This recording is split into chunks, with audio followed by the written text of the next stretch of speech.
You're listening to a download from the outdoorstation.co.uk. Number 401. Hello and welcome back to the Outdoors Station with me, your host, Bob Cartwright. This is the third and final podcast in the three-part series with Aleks Kashefi, who has now achieved the fascinating goal of the very first barefoot run, walk, Land's End to John O'Groats trip. Aleks is a school teacher and he spent his entire summer holiday doing this 1,000-mile journey in aid of the Stroke Association. Please check out the Outdoor Station website for links to his blog, photos and to his Just Giving page, as I can't think of many people more worthy of our support, willing to use their own holiday in this way. As you probably know, I spoke to him in podcast number 399 just before his trip. Then I met up with him in podcast 400 in person at virtually the halfway point, and he was strong and doing well. So it's only right and fitting that we complete the story now. He completed the journey on the 2nd of September 2015, and the following conversation took place on the 5th of September. First of all, congratulations. Thanks very much. 38 days. I think that was 3 days over your estimated total? Yeah, I had 3 days of rest. I even had about 3 or 4 days where I only did sort of between 12 and 18 miles. Just as sort of moving rest days. And how are you feeling now you've completed it? All right. I like what I've learned about just myself, obviously, because you spend a lot of time, so there's no way you can't learn anything about yourself. What I know about sort of what my body's capable of, and I'm excited about next adventures. I'm already starting to plan what I'm going to do next. Yeah, it's always the same when I interview people like yourself that are doing something or have just completed something. They end, there's a stage in their trip where they go, I'm never doing this again, what a stupid thing to do.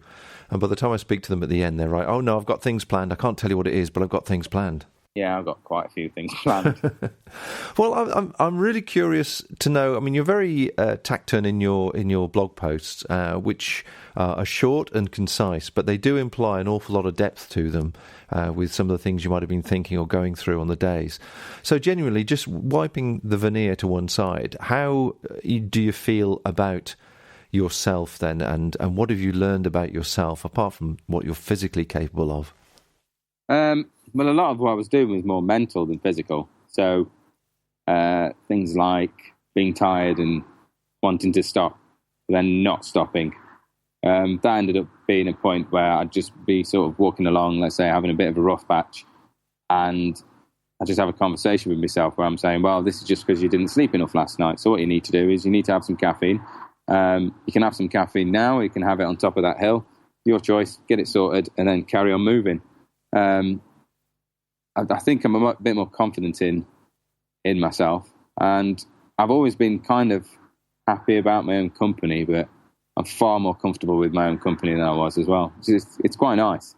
I think it's something that younger people or anyone should really do before they start life properly and being out in the society. Just go off and do something that involves you not being part of society for a bit, just so you learn who you actually are, as opposed to what you think you actually are, if that makes sense.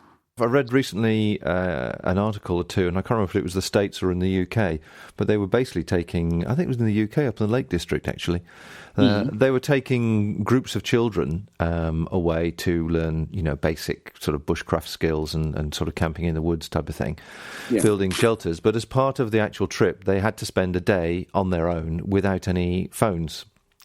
Nice. And some of the conclusions they came to about themselves and the realisation, exactly what you were just saying, really, how they feel about their own company and who they are, and filling their own time without having all the suitable electronic distractions that we're surrounded by now. Yeah, it's I think it's important. And the other thing is that you learn how good we are at problem solving. So, normally problems come up and people just chuck it aside and say, well, I'm not doing it. Whereas when you chuck yourself into a situation like that, you've got no choice. You either don't do it and then you've quit, which means all the people that have sort of got involved and are encouraging and being supportive, you feel like you've let them down. So at first that's sort of what goes through your mind, but then later it just becomes second nature. That I've gone the wrong way on this route. Okay, well we're going to do this instead, or today's not going so well. Well, all right, I'll sit down. I'll spend 20 minutes replanning and see if it's feasible to have a shorter day. And I'm doing that even in the last sort of 5 days. And what about the physical aspect? Because, I've done a lot of running myself, obviously not to your level, I'm sure, but there are times where you just get to a point physically and you just go, oh, God, I'm exhausted, I can't do this anymore, I'm going to have to stop and just slow down and walk. Doing something continued like you've been doing for 35, 38 days, have you built up a certain resilience that just allows you to get into bottom gear and just keep chugging along? Yeah, I'm not worried about walking. I know my walking pace is a lot faster because my stepdad and uncle were sort of tracking me on one of I think it was the penultimate day.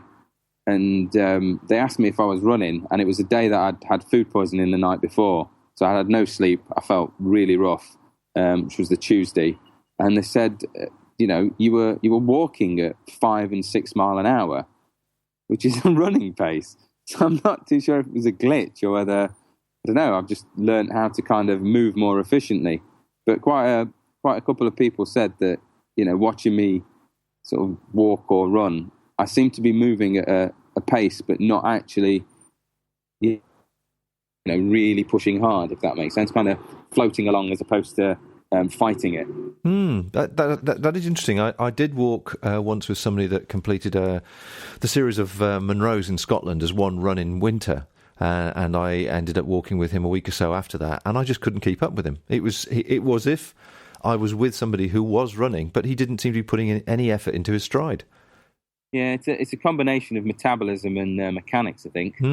One of the things I've written in my little paper journal, which I'll probably post when I get a minute to sort out my thoughts about it. But it seems to boil down to three things. The guy, Sean Conway, wrote a blog post once he'd finished and said 5 elements of trail running, and he had, water and food and some other bits and bobs on there. But I think there's really only 3. It's mechanics of how you're moving and being able to deal with, why is this hurting? Well, it's down to your mechanics. It's you're moving in an odd way or in a different way to what your body's used to, and you're causing stress elsewhere. The other bit was your metabolism, so working out what food you need, what nutrients you need at the time, and being able to sort of just guess at what it is as opposed to, or know what it is and go for it, as opposed to kind of just hope that you've picked the right food. And the other one's your mentality. I think you've got to be in the right mindset of, well, this is how I'm going to finish. This is when I'm going to finish. This is what it's going to take to finish, and it doesn't matter what happens in the meantime. I'm going to get there. Did you find that you enjoyed it? When you look back on it now, you enjoyed it and you had pleasure from doing it? Yeah, I think even like the Cairngorms, where it seemed to be endless bog going up hills, which made no sense to me because bogs belong at the bottom of a hill, not on top of them. And the weather came in; it was freezing cold, and I was starting to. I knew if I didn't do something, I'd end up becoming hypothermic because I'm on top of a peak and there's absolutely no shelter anywhere. Even those bits, I wouldn't change any of the actual run in any way whatsoever. It was just amazing. I'm not really sure how to put across to people how amazing doing something like that actually is, and how good it sort of feels to get from A to B, even halfway through. You suddenly kind of stop, look around, and you can't help but laugh out loud because you're so euphoric is a word I can kind of use, which almost describes it. But it was amazing. I'd happily do it again if in exactly the same conditions, same problems along the way. And you haven't felt at all at any stage like you're missing something else, somebody else's life, or missing, I don't know, sitting on a beach in Spain or whatever floats your boat? Not really, because I kind of was doing those things. The views, the people you meet along the way. I met quite a few people, quite a lot of them I didn't know the names, but pop into a pub, sit down, have a chat, have a beer, and then just kind of move on. I mean, early on, I did kind of feel this sort of almost melancholy that, I found this really nice place, and I'd like to spend 2 or 3 days, enjoying it and exploring it. And instead I was waking up and moving on straight away because it was middle of the day. But I think that's kind of what made all those little places special. I think if I spent more time, I wouldn't be sort of thinking of places like Redbrook, which is near Monmouth, and thinking, I really want to visit there again. I'd like to go there, even if it's just for an hour or two, because I would have almost killed the magic of the place by spending too long there, if that makes sense. Yeah, I suppose it you see it as a postcard type visit. You see the best parts, and you have that stored in your memory, I guess. Yeah, it becomes a special moment as opposed to something that's run of the mill and every day. And of course, I mean, everybody will want to know the state of your feet, I guess. I mean, we did talk about it, and I'll take some pictures last time I caught up with you halfway through, which I was really amazed just how normal they looked. Are they still in the same state? Yeah, they're still pretty much in the same state. There's a few parts which don't really touch the floor. The arch of my foot, all the little creases in it have got, I think it's from the tannins from the Pennine Way bogs and the peat. I've tried to scrub them, but I can't get the dirt out of them. Apart from that, I mean, they're fine. I've got a little bit of sort of dry, cracked heel, sort of off the base of my foot, where my foot doesn't touch the ground. And I think that was just me being a bit lazy with using things like a climbing balm, just to keep things moisturised and whatnot. And it did become very wet and cold. But no, they're fine. I mean, there's just the little marks from where there was either glass or thorns in at some point, which have hit up, sealed off quite nicely. Have you put shoes on since? And when you've been home, do they feel completely different? I've not even tried. I've worn my sandals. That's it. When are you back to school? Monday. Oh right, okay. I'll take it. Monday's inset day, so I'll be in my sandals. I do have some. The work shoes I've got are by a company called Vivo Barefoot, so they're really minimalist in terms of the sole. It's about 3 or 4 mil of rubber, and they're really, really wide. But I think even as wide as they are, they're gonna feel a bit tight around my foot. It's gonna take a bit of getting used to. So your feet have spread then? I think they have. Yeah, one of my because of the years I've been wearing shoes, my the toe next to my big toe, sort of equivalent to my index finger, that always used to overlap with the toe next to it, whereas it doesn't anymore. It seems to be more straighter, and my little toe, that typical of most people who wear shoes, that was kind of pointing towards the middle of my foot, whereas now it seems to be more off to the side. All my toes seem straighter, for want of a better word. Sounds like you're going to spend a fortune on some shoes then in the next few months. Well, hopefully not. I'm gonna avoid shoes as much as I can. I don't kind of see the point if I can travel as far as I did in the conditions I can on the terrain I did, then the only reason to wear shoes is work, really. Every other time, I think I'm just going to wear my sandals, even in the winter. You're going to be the character in the village then, obviously. Yeah, I'm going to be the only barefoot boy in the village. Excellent. Find out how easy it is to subscribe to all our free programmes. Visit our website at theoutdoorstation.co.uk or look us up on Facebook.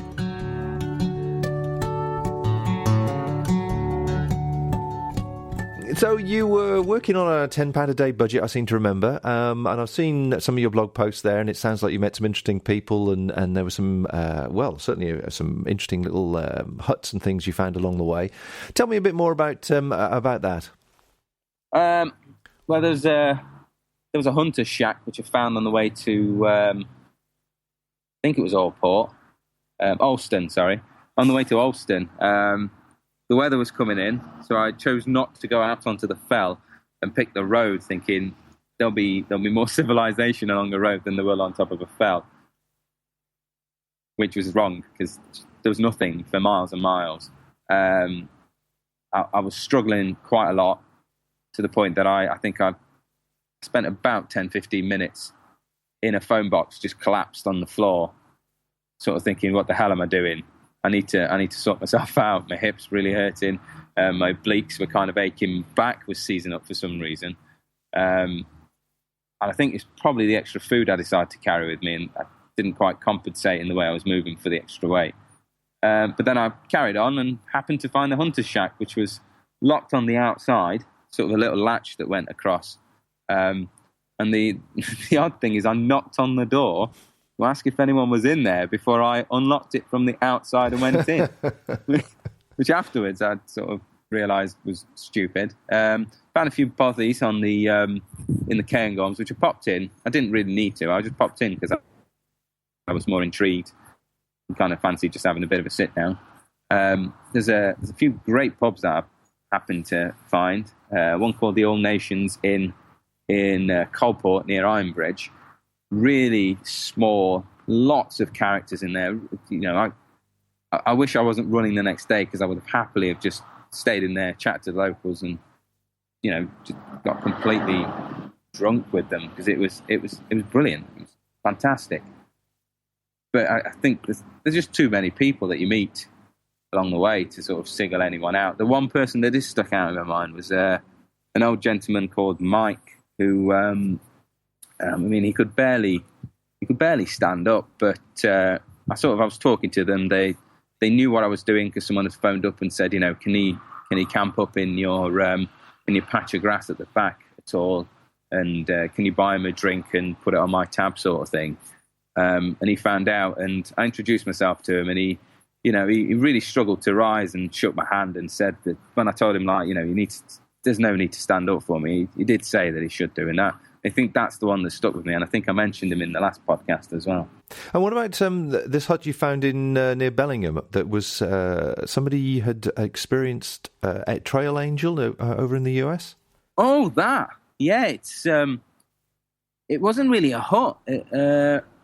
As you headed out from Bellingham and or towards Bellingham, there was a farm, but there were signs, and it said, you know, free tea and coffee, showers, fridge, drinks, food at the top of the hill. And I looked at it and went, there's nothing on the map, so I'm not really sure what this is that you're advertising. And then came across a bridge crossing a stream, and there's another one there. It says, you know, not long to go, just make it to the top of the hill, and there's a nice comfy spot to sit for a free, you know, a cup of tea and coffee. And I'm expecting a cafe. Carried on, and then along one of the gates for the actual farmyard, it said, come in, shed on the left, help yourself to cakes, coffee, whatnot. And in there was just a kettle put up, there was a fridge, there was some homemade cakes, some homemade scones, there was some chocolate bar, some biscuits, a whole load of wagon wheels, coffee, tea, fridge full of Coke and lemonade and other drinks and whatnot. And a little sign that said that the person's mother had started offering hikers free cups of tea and somewhere to sit down in, I think it was 1980 something. And they'd just carried on the tradition once she'd passed away. It was really nice to see something like that along the trail. And yeah, I found out the Americans call them trail angels. But it was great. I think that person, that family deserves some kind of medal. They're being really generous without really receiving any direct thanks for it. I mean, there's a book which people were signing saying, you know, thank you very much, but that was it. They were gaining nothing really from it apart from the satisfaction of doing some good, which is fantastic. Wow, is that on the Pennine Way? It was just off the Pennine Way.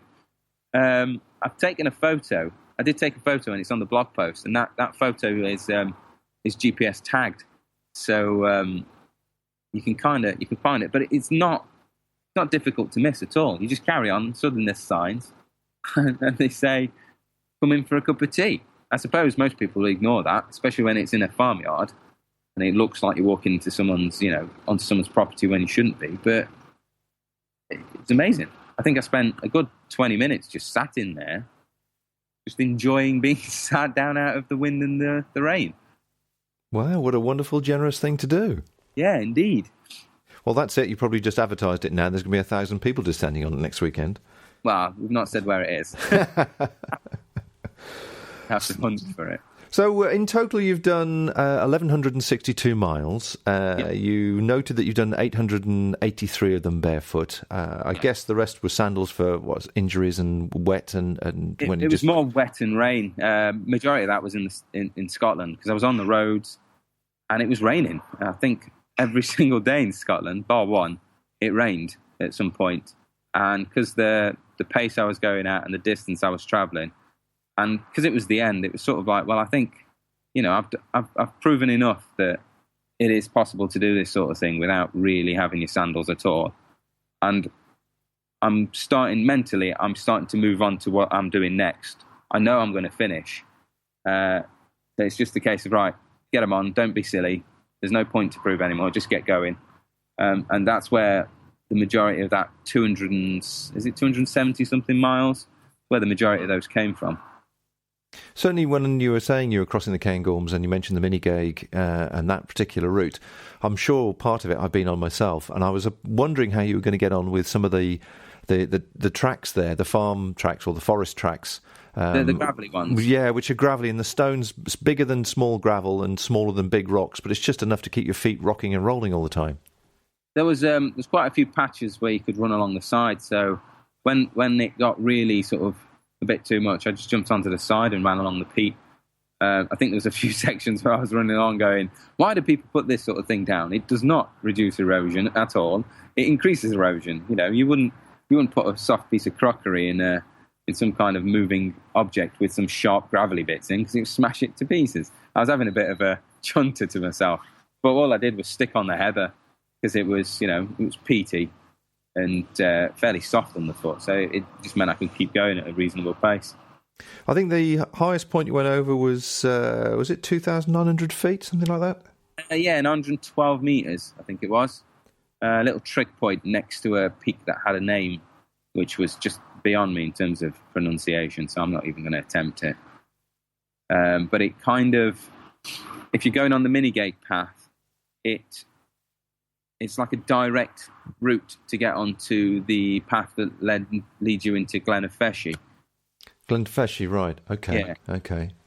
That's where the weather turned quite horrible for about 15-20 minutes, where there was really cold gales blowing, and it rained quite heavily. But the terrain is fairly. Obviously, it's a mound, it's a bit of a hill, but there was nothing to shelter behind. And they're not really steep hills either. They're quite rolling once you get near the top of them. So even going onto the opposite side of the hill, there wasn't much shelter. I did manage to find a patch of mud or grass that it just stuck out about 50 centimetres, enough for me to get down on all fours, have my head on the floor, and be out of the wind and rain, so I could actually get my stuff out and put on extra layers, because I was really cold. Yeah, I mean, the Cairngorms doesn't take prisoners, really. You came down somewhere near Aviemore, I must seem to relieve. Yeah, I did. I popped, found a little forestry track, and took that to the Feshi Bridge. Okay, yeah. And that's where I stopped for the evening. Someone was kind enough to basically give me a hostel place there, because they happened to have one spare. It was actually a guy called Rob Jeffries, who I met doing some Bob Graham support during the summer, or just before I started my little trip. And he also joined me for the section from Abbots Bromley to Bakewell.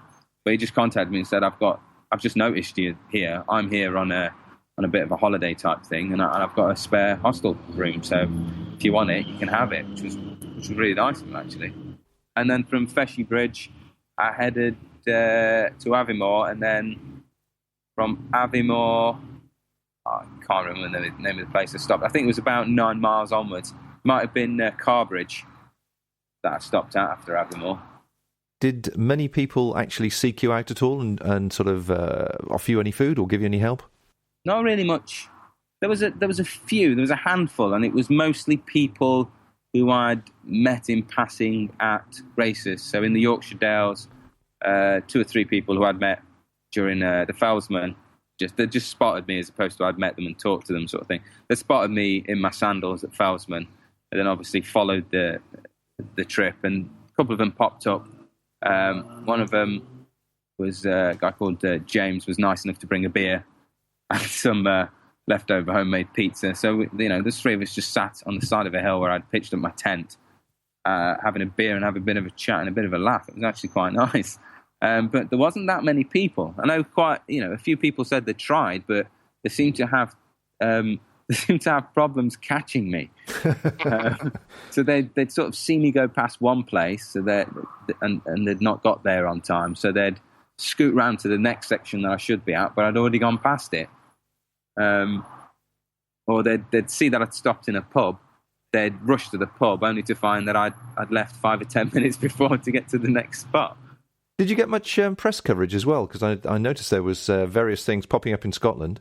Yeah, believe I'm in one of the Scottish tabloids. I'm not sure which one it was. I'll have to double check my notes and put a link on my on the blog. The BBC, one of their reporters, a guy called, I think, David McKenna, he published something, wrote something and published it as soon as I finished, which is on the BBC website.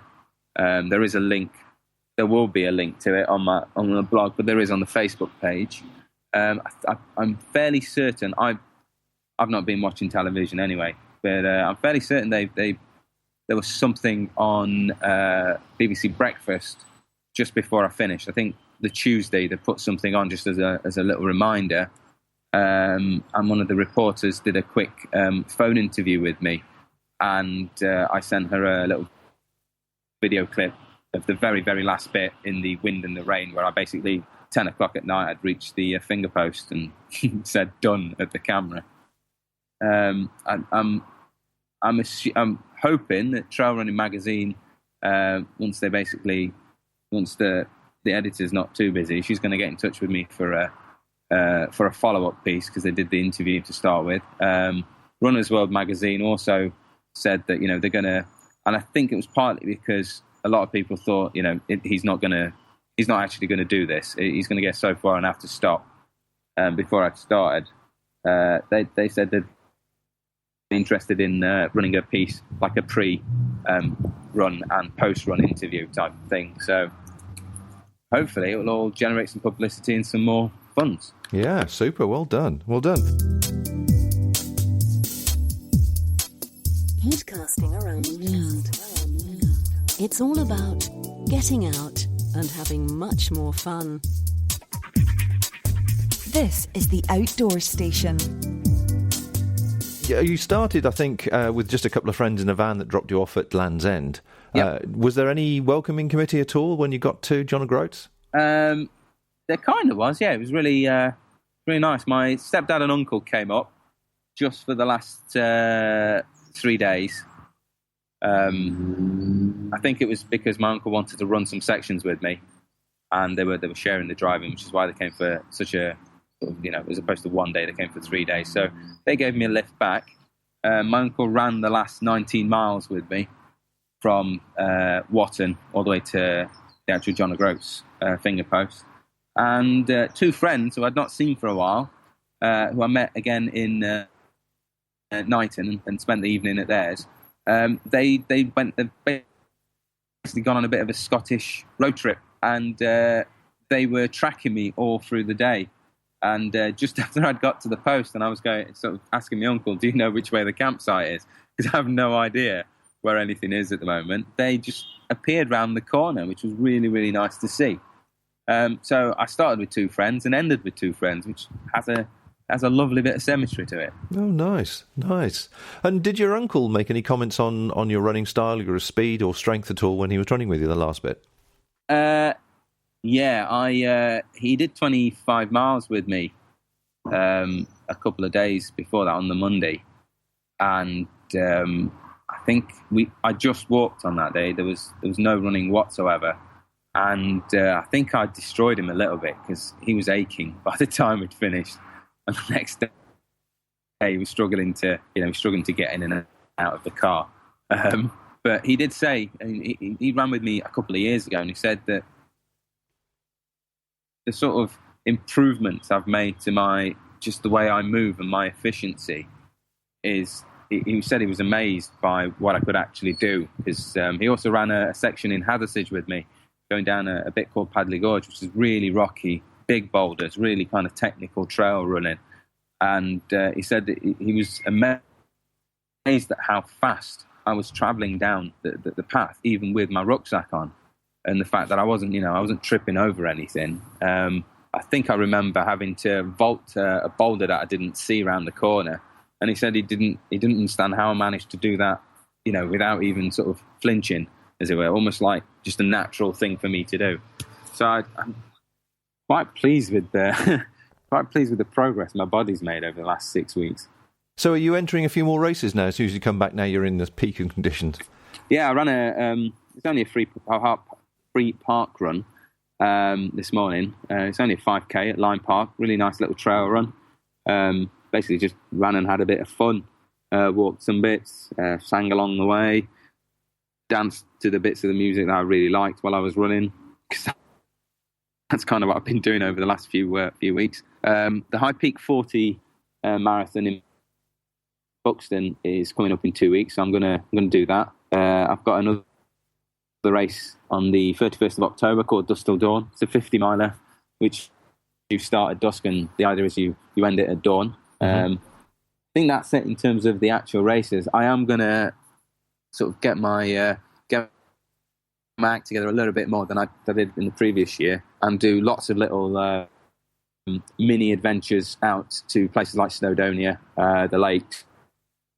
I'm not sure about Scotland because it's a bit far, but definitely in half terms and sort of 2 week Christmas and Easter sort of holidays. I'm going to try and get myself out a bit further and spend a few days.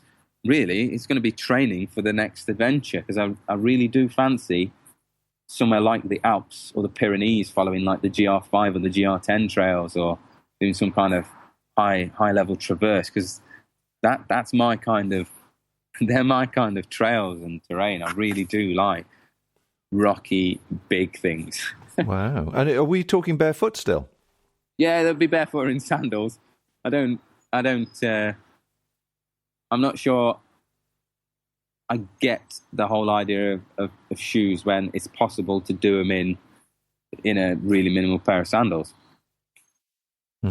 Yeah, and I noticed, I think on one of your blog comments, that when you went through the Cairngorms and came through Aviemore or something, there was a paper that had the headlines of somebody who was killed in the Cairngorms wearing inappropriate footwear or something. Yeah, I said that I didn't really want to go through the Cairngorms if the weather was bad, because I really didn't want that as a headline. Because you get that in Snowdon a lot. People go up Snowdonia in sandals, flip-flops, shorts, T-shirts. They don't really have a clue what it's like once you get high up. The fact that the weather can change so quickly and the terrain's quite demanding. I was basically concerned that headline would actually be me, which would be probably the most embarrassing thing possible. Yes, yeah. Oh, so it wasn't a genuine headline then? No. It was me basically saying that, if the weather is bad, I'm not going through the Cairngorms. Simply because I want to avoid wasting mountain rescue's time by hauling them out, and then they finding out that, my God, the guy's in a pair of shorts, a T-shirt, and he's wearing nothing on his feet, but in a pair of sandals. So they'd put on your tombstone, it was his own fault he wasn't wearing shoes. Yeah, it's his own fault. He was not prepared. Oh, excellent. So you tell us about the last day then. I noticed there's quite deep thoughts coming through your blog once again about the stone. You painted this picture of, you thought at the beginning you'd get to the far end and run at full tilt and throw the stone into the sea that you'd carried all that way. But you went through some sort of change of thought, change of heart, I think. Yeah, I think I'm not really sure when it was, but I realised that, because there's quite a lot of aggression that anglers are doing something like, charging at the coast and launching a rock out. And that's kind of what I was visualizing in my head. I think I kind of realized that anger's got nothing to do with what I'm doing. It's got nothing to do with the journey I'm taking. It's more a personal thing, you know. I was it's probably angry partly because I could have gone and spent more time with my grandfather when he was really, really ill and whatnot. And I'm angry at myself because I didn't prepare for injuring my foot or getting the other bit injured or falling behind schedule and stuff like that. And at some point, I think it came in little tiny steps. For example, I realised that the schedule is, in a way, it didn't really exist. It was just a case of get from A to B along the route and do it in the time you've got. You know, how many miles I did per day wasn't necessarily set. I could go further. I could drop it short. I could take a detour if I needed to, or whatnot. I'd take a different trail because it was better than the trail I originally wanted to take. The other bit was realizing. I think it is just realizing that the anger is directed at yourself, and you need to kind of come to terms with it, as opposed to, you know, make some grandiose display of being all macho and angry and aggressive. It just didn't seem right. So you chose the gentle route of placing it beneath the finger post. Yeah, I think that's quite nice. I think in a way it symbolises the actual, because there's more than, you know, I'm not the only person who's done Lantern to John O'Groats, or ran it, walked it, cycled it, whatever. There's absolutely tons and tons of people doing it, and I'm just one person out of all these people that do all these, you know, crazy adventure stuff, and that's just how they live their life, whatnot. And the idea of just having it there, I mean, I took a photo of it, and I turned around and had a look, and if you look really closely, you can see this white piece of granite amongst the, I think it was basalt or little slate chips, which are all spread out, and it stands out if you look for it. But if you don't, it just blends in with the rest of the stones. And I thought, you know, in terms of closing off that whole adventure and what it actually stands for, or what it's symbolised and whatnot, it was a perfect way of ending it, I thought. Interesting. And do you think this sort of Zen attitude or Zen improvement in your own lifestyle is going to continue? Do you think you can keep it up? Yeah, I think I can. I mean, I've been quite interested in Zen for a few years, and I've read quite a lot of books, and I've thought, yeah, I kind of understand this. I mean, there's one guy called Suzuki who's a prominent Zen master, and there's a quote which is "retain your beginner's mind." And before that, I was like, oh yeah, I've definitely got beginner's mind, and I understand this fully. But really, I don't think I did till, you know, I got so far into the trip and went, you know, actually, no, this isn't what it meant. It really is pointed to something a lot more, you know, a lot deeper in terms of the way we think. And I mean, I've met people who've like said, you know, I couldn't do it, and I don't know how you did it, and I don't really know what to say to you in terms of what you've just done. It's you know, I keep saying to them, you could do it. Anyone could actually do it. It's just a switch in your brain where you sort of you look at where your boundary is inside your head, or your personal limitations in terms of what you think is possible, and what you do is you try your best to get it to dissolve or vanish. And at that point, you suddenly go, actually, yeah, this is doable. It takes this, and this, and repeating X, Y, and Z, and you can do it. And I do genuinely believe that anyone else can do what I did unsupported, and probably do a damn sight better job of it than I did. Do you know where you stand at the moment with the money that you've raised for the Stroke Association? Last time I checked, it was 7,200. Not including the gift aid, which goes on top. Well done. Yeah, I'm hoping that keeps going up. The more, obviously, more people find out that I've done it. I think there's going to be a few more donations, because it's finished. It's done. It's. I'm not proving that I can do it before they donate. But you know, we'll see. I think £7,000 is a fair amount of money. Especially with the gift aid on top. But it would be nice to reach a nice round figure of £10,000, really. Well, obviously, anybody listening to this, I hope they do support you in some way with whatever they feel they're able to do so. That'd be really good. Yeah, that's the thing. I think some people want to donate sizable amounts, but really £1. If 1,000 people go, okay, I've listened to the podcast, I'll donate £1. That's £1,000 more towards, helping some people who really, really need it. Very true. Very true. What about just touching on gear for a moment? How did it all perform in the end? It was all seemed to be going okay when I saw you halfway through. Amazing. I love my tent.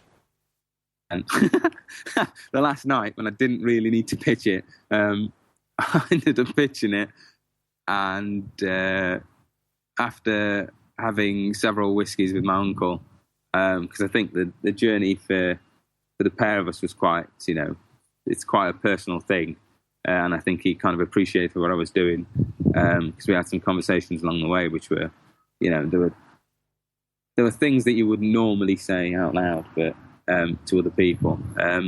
Once we finished a bottle and a half of really quite nice whiskey, I really did enjoy getting into that tent.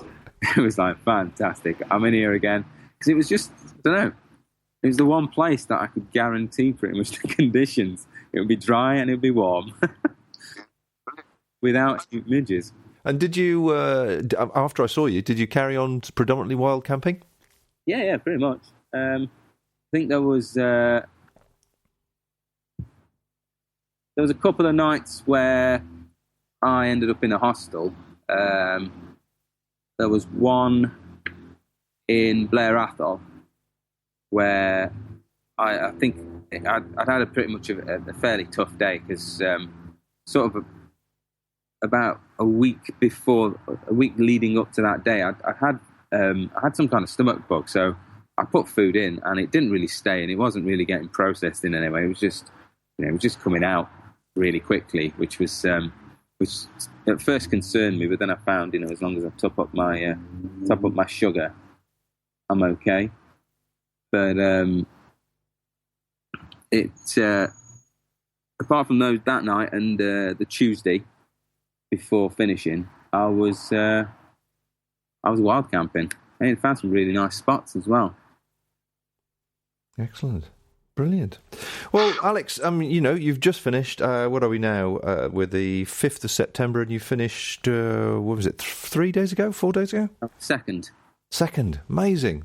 Well, I really wanted to catch you sort of straight off, if I could, really, just because I know how quickly reality starts to get back into your life again and change the way you see things and obviously dull the experience. So thanks very much indeed for taking the time, and congratulations once again. I think it's a great achievement and a very interesting achievement as well. And I look forward to seeing the different bits of press coverage that you get.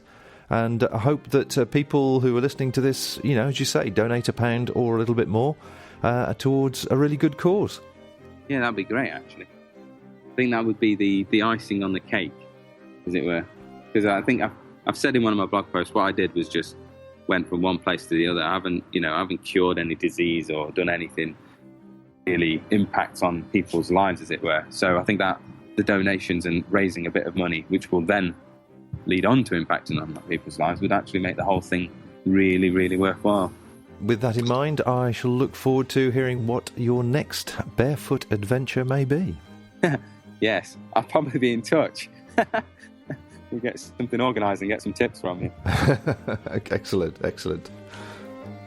It has been an interesting experience to witness Aleks as he completed this journey, both mentally and physically. He's now undertaking a series of talks around the UK about it, so please check out his website for details of when and where that's going to take place. However, if you're part of a walking or running club and would like him to give you a talk, he would be pleased to hear from you, and his contact details are on there also. So congratulations once again to Aleks. There are so many normal people like him around the world doing interesting and extraordinary trips, and we wish them all well and want to celebrate them where we can. That's about all from me at the Outdoor Station, and until next time, bye for now. Thank you for listening to this podcast. To hear more from our extensive free library, please visit the website at theoutdoorstation.co.uk, the home of UK-based audio and video podcasts for outdoors people everywhere.